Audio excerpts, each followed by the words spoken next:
Daniel Dwyer, 23, August 1st, 2055 AD. Hannah didn't know that she was already 6 weeks pregnant. She thought she felt something, and she suspected that she was, but she wasn't taking chances. So she continued to use Daniel several times every day for sex in the ongoing effort to achieve that which she'd unknowingly already accomplished. She had trained him to be a more palatable lover, and with every adjustment came closer to her unattainable fantasy life. She secretly always hoped that one day he would snap to reality, become some echo, some semblance of a normal person, but he never would. He never showed any indication of will, of desire, or preference. He just did as he was instructed, within the bounds of his limits, to the best of his ability. He had no free will. He was fucking her in the missionary position, and she felt it when he finished, as the gooey wetness of his sperm lubricated her vagina, and she left him to keep going for a minute as it felt so much better with the addition of the natural lubricant. Then she passed the 8-ball to him and said, "Stop now, Daniel." When he looked into the 8-ball, he didn't gently pull out of her and dress and so on as he'd been trained. He immediately, forcefully pulled out of her and sent himself to sleep, lying partly across the top of Hannah's body. "Oh," Hannah said as she started to stroke her fingers through his hair. "Yes, go save the world, my love." Daniel Dwyer had less than 10 minutes to live. Gloria didn't know what was happening and was alarmed when the doctor started talking about cutting her open.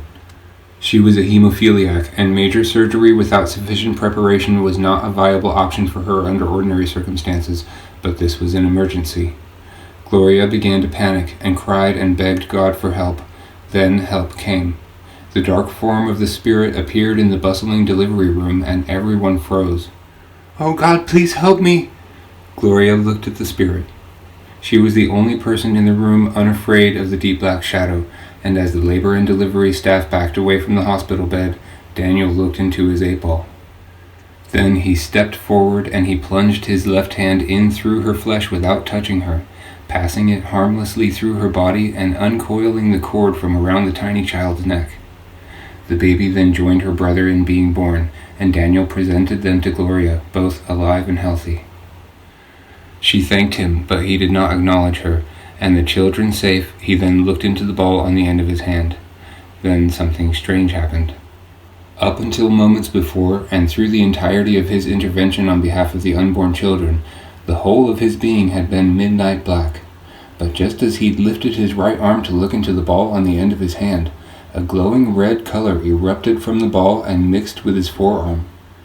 No one in the world had yet learned what this signified, but they soon would. It meant that he was being summoned, commanded by Nathaniel Reddington, or as the world would come to popularize him, Mr. Red. He looked into the glowing red ball and disappeared. The hospital staff returned to Gloria's side, all of them remarking about what an incredible thing they'd together just witnessed.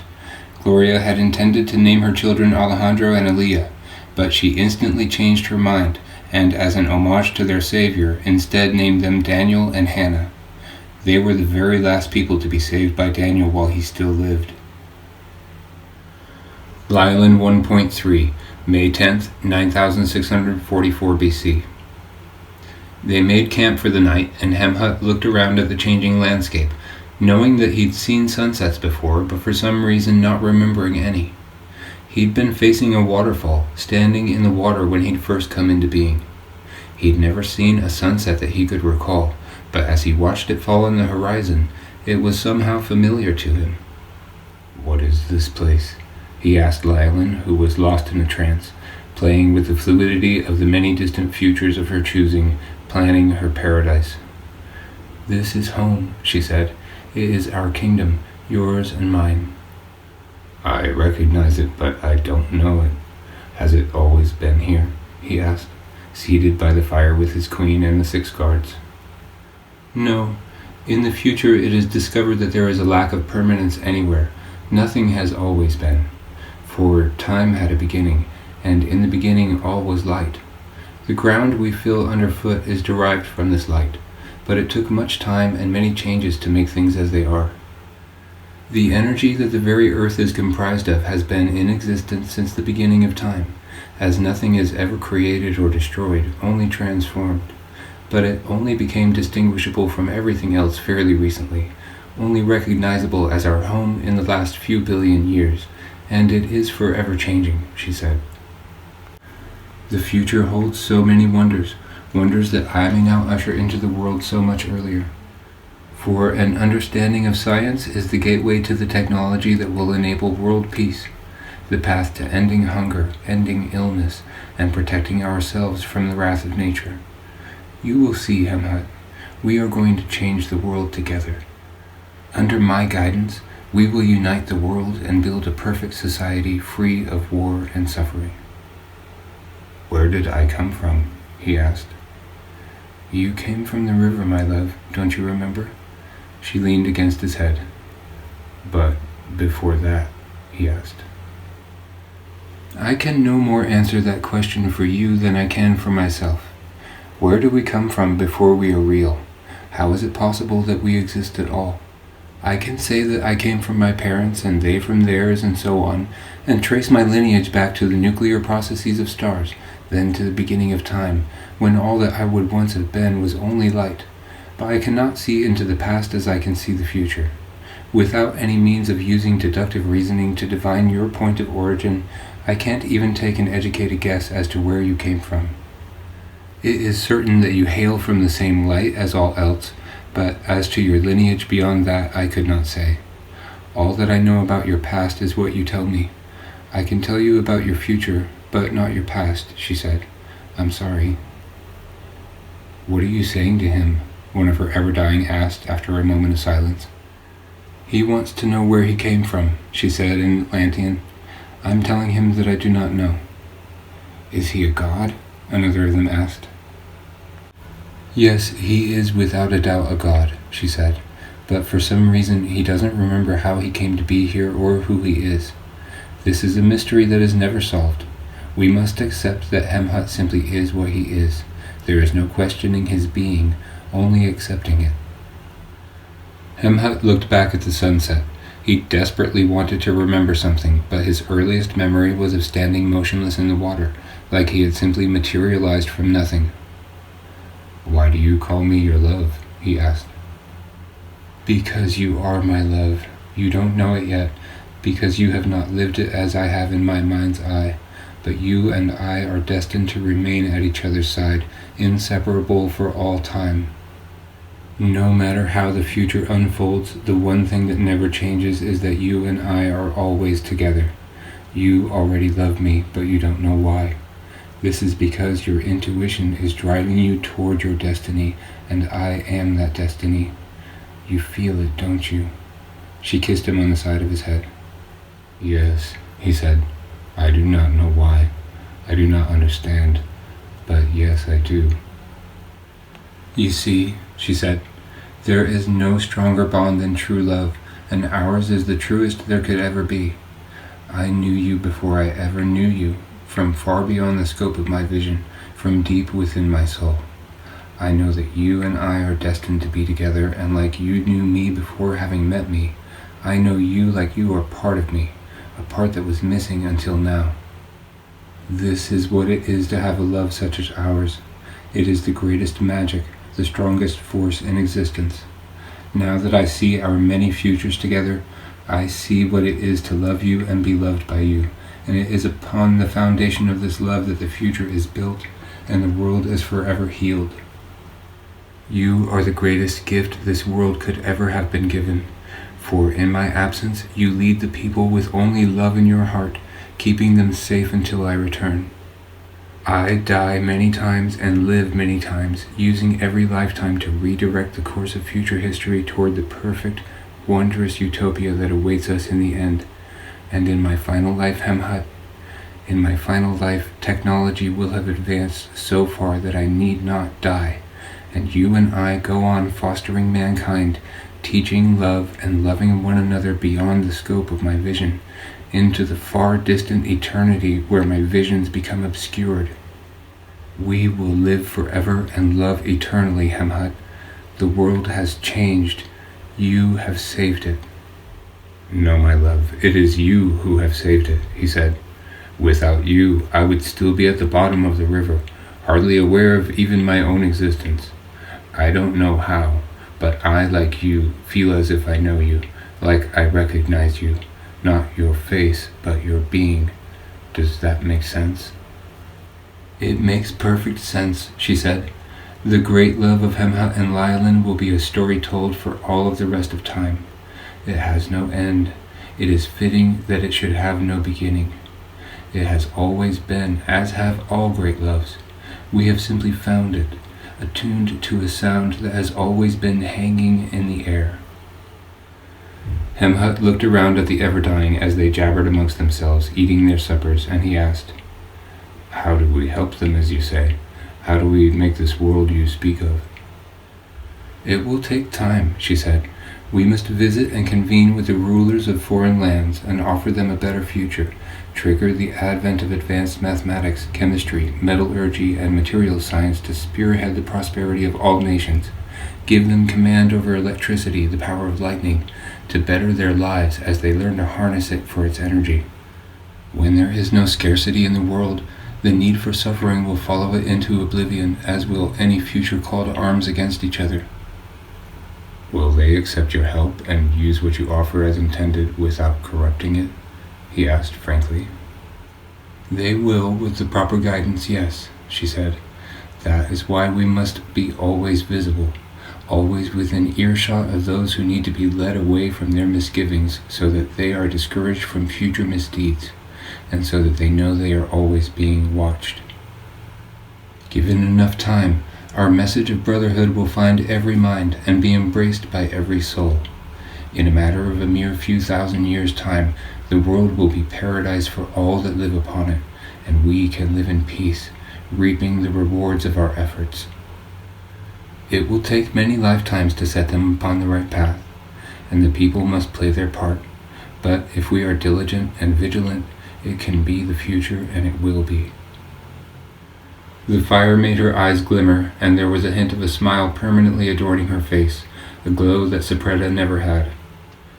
Lylin was happy, her visions of the future delighting her as she deciphered which choices, which changes would be of the most benefit to the most people for the longest time, carefully planning the foundation upon which her perfect society was to be built. Hemhut was still confused, trying to understand who he was, but he intuitively loved and trusted Lylin, and was happy to be with her, and that was good enough. He needed nothing else. Yesterday he'd been alone, and now he was with the woman he inexplicably loved.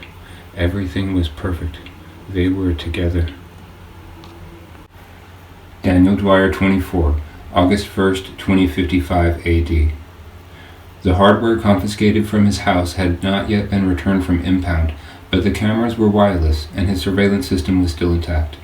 He connected the feed from the cameras to his phone, and hoped that he would be able to access his saved files, and perhaps see what had happened when Hannah fled and when the police invaded, but everything had been wiped clean. It was as if it were a whole new surveillance system. As Dr. Foster finished setting it up, he grumbled to himself that he didn't even need it anymore, but that was certainly not true. He received both death threats and letters of praise daily, and needed more security now than ever before. Not that it would matter anymore anyway. He didn't know it yet, but death was literally at his door.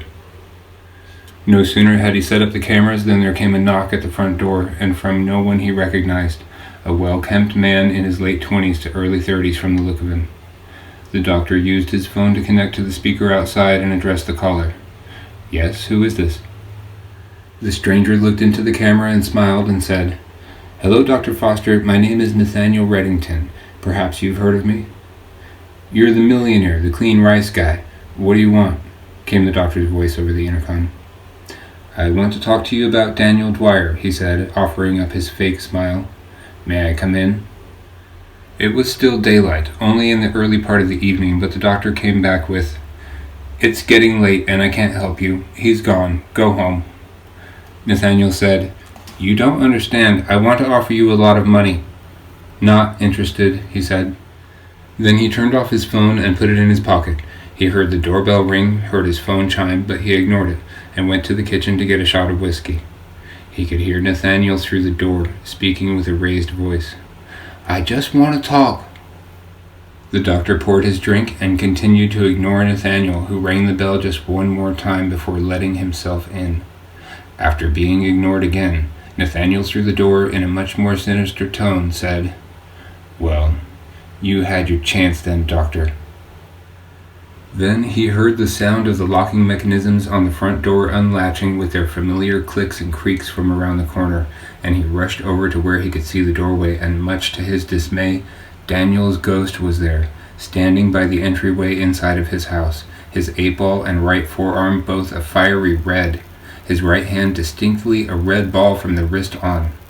He was opening the door and letting Nathaniel into the doctor's home. Once the door was open, Nathaniel casually stepped in, and Daniel looked into his ball and quietly shut and locked the door before looking into his ball again. Then he remained there as a sentry, blocking the doorway. "Yes, I believe you already know my friend here," Nathaniel said, slowly approaching the doctor. "I want to thank you for taking such good care of him for me over the years, but now I need you to tell me where he is, Doctor. Where is he? Where did she take him?" I don't know." The doctor was putting the pieces together in his mind. The red hand. It meant that Daniel was not under control of himself, that he was subject to the whims of another, to those of Nathaniel Reddington of all people. He looked the snide young man in the eyes and said, "It was you. You killed President Thomas. How?" "You know, I've asked myself that same question many, many times, and I just don't know. But you don't need to know how something works if you know how to use it, now do you?" he said. "And me and the big guy, we have this connection. It works. I point and shoot, and he goes bang. But I'm a little unnerved by the fact that I again don't know where he is. See, I finally found him, lost to me as he was for all those months that he was in the hospital. Apparently, without that 8-ball of his, he's useless. But at least I knew where he was. I was planning on taking him out of there myself, but good old Hannah beat me to the punch. I'm guessing she never told you about our little deal, but she was supposed to find him for me, not keep him for herself. I just want to keep him safely where I can see him, where I can take care of him. After all, I've never even had the pleasure of meeting the real him before, but I hear he's pretty easy to take care of. I'll keep him alive as long as I possibly can. That I promise. Now, where is he?" Nathaniel's tone became deeper, even more sinister than before, when he'd asked where Daniel was for a second time. And as if in response to Nathaniel's growing anger, the shadow of Daniel shook and took a half-step toward them, as if consumed with rage, but holding itself at bay on Nathaniel's orders like an attack dog on a leash, aiming its blind stare right at the doctor and seething. The doctor was very afraid, never having seen Daniel exhibit any emotion whatsoever, anger or otherwise, and intimidated by the raw energy of hate that was spewing from the dark form. "I don't know. I don't know where he is," he said, backing away as Nathaniel crept closer. "I swear I don't know. They say he's been sighted recently on the East Coast, but that's all that I know." "Is it all that you know? Or are you just trying to keep that bitch Hannah Dunn safe?" he said. "'Cause when I find her, I'm gonna kill her. Can you just imagine the look on her face when her precious spirit, the one she loves so much, rips her to pieces? She owes me her life after betraying me the way she did, and you are my only clue to finding her. So, I hope for your sake that you're lying, because you are going to give me a location, or you're going to have a very long night of excruciating pain before you die." The dark shadow writhed like a bull in a cage and looked again from his red 8-ball to the doctor, barely containing himself, and moved another inch closer, as if eager to pounce. The doctor stared into Nathaniel's crazed, unfeeling eyes and said, "Fuck it then," downed his shot of whiskey, swallowing hard, and said, "You're going to be very disappointed because I don't know anything, and I don't think I'd tell you even if I did. Go ahead and do your worst. It's what you want to do anyway, I can tell. I know what you are. I can read you like a book." Stunned by the doctor's nonchalant reaction, Nathaniel let out a nervous laugh which abruptly stopped. Then he said, "And what am I?" "Evil. I can see it. You don't care about anyone's pain but your own, and you obviously enjoy inflicting pain on others. I wouldn't help you even if I could. Someday, you are going to get what you deserve. Get what you've given the world delivered back to you tenfold. It's the price you pay for being what you are. You're a cold-blooded murderer, he said. Look who's talking, Nathaniel said. Then he paused briefly and gave the doctor his famous look, his glare, and said, Doctor, I don't like wasting my time, so I'm going to ask you one more time, and if I don't like what I hear, you're going to suffer and die while I watch, understand? Now, where are Hannah Dunn and Daniel Dwyer? Then I guess that I am telling you for the last time that I don't know, he said. He backed further into the kitchen area and sat in one of the dining room chairs. Nathaniel put a finger to his lips, contemplating, relishing the moment, the power, as he slowly trotted up and closed the gap between them. Then he made up his mind and said, Very well, make him scream. There was a pause, and the doctor watched as Daniel prepared to lift his arm and look into the red ball that served as his hand. As he did, the doctor said, Daniel, don't, it's me.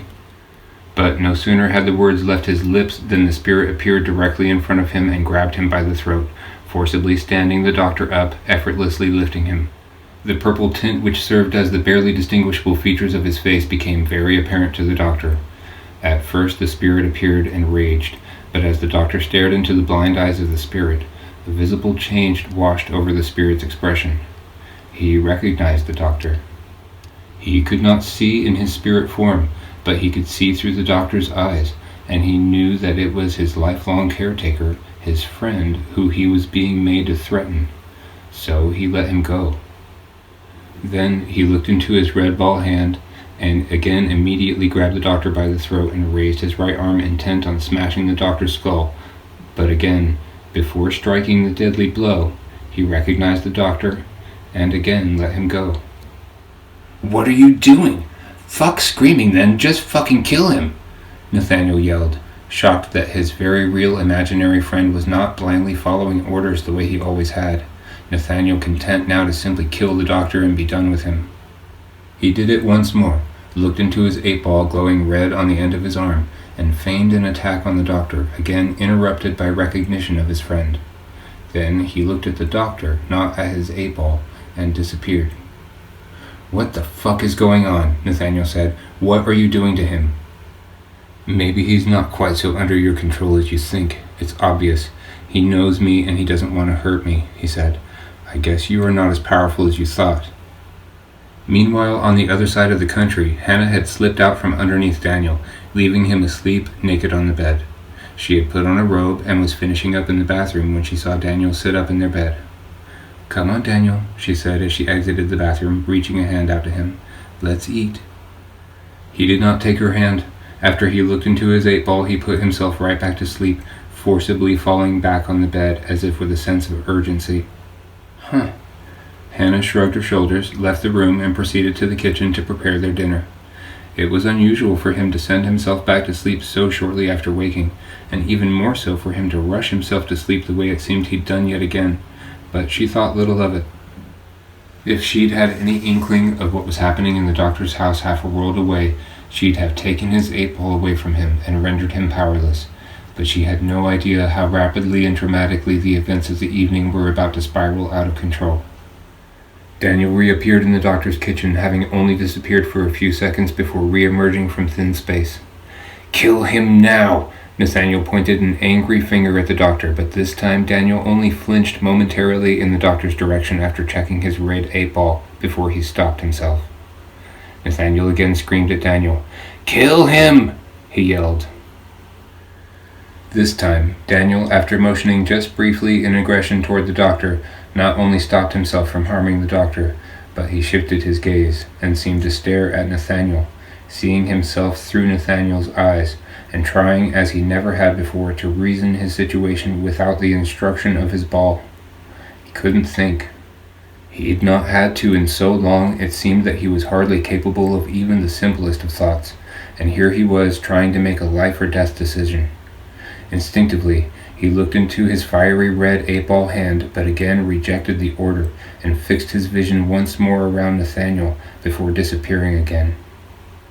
Hannah didn't notice that he'd again woken up and again went right back to sleep after consulting his ball, and then again moments later. She had left the room. Nathaniel had lost his patience and would not allow this to continue. The spirit was not following his instructions because of Dr. Foster, so he made a decision to end the nonsense. When the spirit again materialized in the room, Nathaniel looked at him, took him by the arm, staring him threateningly in the face, then released his hold on him and briskly walked over to where a very nice, expensive-looking knife set was placed on the countertop, and he drew a long kitchen knife from the wooden block which sang a high falsetto pitch of a ring as it was withdrawn. The doctor was alarmed to see that Nathaniel had touched the spirit. No one on record had ever touched him before. His alarm quickly became dread as Nathaniel started coming toward him with the knife in hand. Throwing a scornful glance at the spirit as he passed him, after intentionally bumping into him with his shoulder like a dick, Nathaniel said, "Fine, you won't kill him? I'll fucking do it myself. I hope you enjoy watching your little friend die." Desperate, Daniel came to and woke up in the cottage.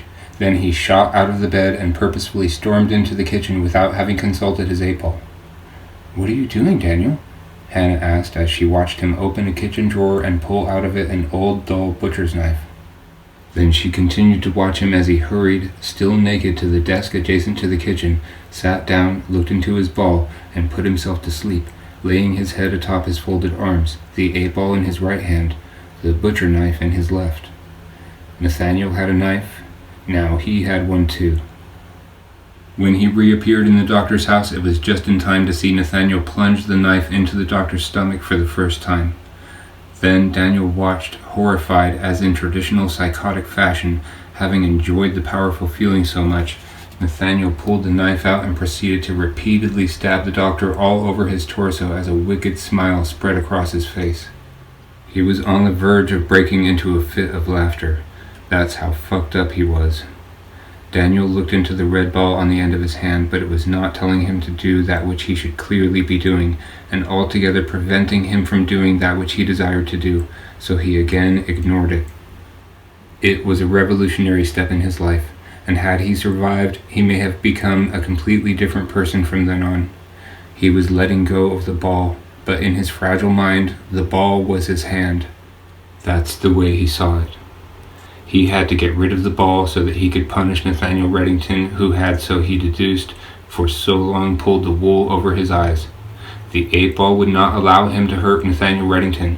He had to do something drastic, something unthinkable. He had to rid himself of the source of his subjugation, and he did. As Nathaniel followed the screaming, terrified doctor, now having fallen from his chair to the floor as he desperately tried to inch away from the knife-wielding maniac, he continued to stab him mercilessly, glaring into his eyes with a smile atop his signature stare, anxious to watch the soul leave the doctor's body as he hovered over him.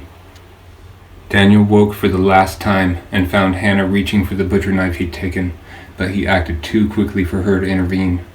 He looked into his 8-ball one last time, shook his head in defiance, and looked instead at his other hand, the one wielding the butcher's knife. Then he took up the old dull knife and began to hack at his right wrist and forearm.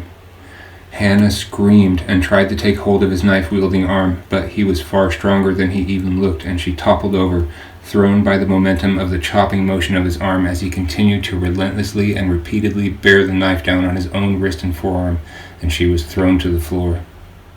Bits of his flesh were flying off in different directions, and blood was spurting vigorously from several places on his demolished arm. When his hand was finally severed and it went falling to the floor alongside the 8-ball, he did something he had not done since he'd first submitted to his powers as a child. He made a sound.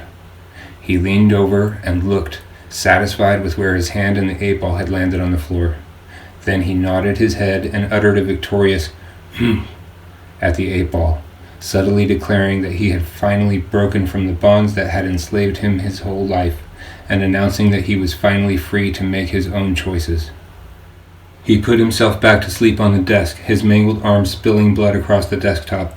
Then, unfortunately, Hannah did the worst thing she could have possibly done at that moment. She stood up entirely too quickly. Then, because of that and the added stress of the horrific situation, she fainted. When she fell, she came down hard at just the right angle to land in such a way on Daniel's 8-ball that it was sent flying through the air. She would not be awake to apply a tourniquet or to tend to him at all. There was no one to stop the bleeding. He was as good as dead. Daniel would be dead before he could return to his body. At least he would do one more good deed before he died and rid the world of the one he now blamed for enslaving him, an evil, a deeply profound evil he'd been blind to until then.